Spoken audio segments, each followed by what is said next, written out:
You're involved in meetings on both the transportation budget and the revenue package.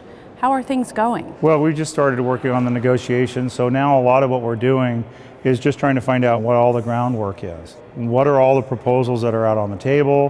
What do they look like? What are the differences? What are the similarities? So that we actually have a good foundation from which to start any kind of negotiations that we needed to do. Certainly on the transportation budget, that's an area that we absolutely need to get done. We need to have money in place, we need to have a budget in place to operate State Patrol and DOT and ferries and Department of Licensing, to do maintenance. We have to do those things over the next 2 years. The other aspect is the tax package, and that's obviously a question. Do we need a tax package? And as much as some people would say yes, there are others that would say no. And quite frankly, there are a lot of people in my district who have been saying no. It looks like there will be a special session. Why is that? Well, unfortunately, it's really starting to look that way. Things are moving extremely slow right now. And at this point in session, they really should be very much hurried and people frantic to try and get things done. And when you're at this point in session and they're not frantic and they're not hurried, it's a pretty strong sign that says they've given up hope of actually getting done on time.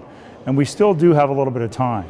When you're in day 99 of a 105-day session, there is still time to get things done. When you get into day 102, 103, then it's pretty difficult to get things done if you're not at certain points at that point. So it's really disappointing to me. 105-day sessions, how many times has the legislature actually gotten done in 105 days? Through the years, it's been a lot of times. In the last 5 or 6 years, not so many.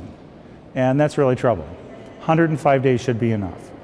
We knew that we were going to have more revenue. When you look at what our revenue forecast was in March, compared it to what it was March 2 years ago, $3.9 billion more. There's money. People are questioning, is there money for education? There's money to fund education. There's no question. We need to fund it first. Fund it first, look at what's left out of all those billions of dollars that we're taking in and figure out how to do it within existing revenues. And I believe it can be done within existing revenues.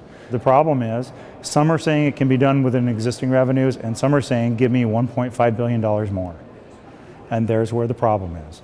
If we could get everybody to say it should be done within existing revenues, and that's the box that we're going to negotiate in, I think we could get there. But the problem is, there are some that are still out there asking for more money out of the taxpayers' pockets when they've already given so much.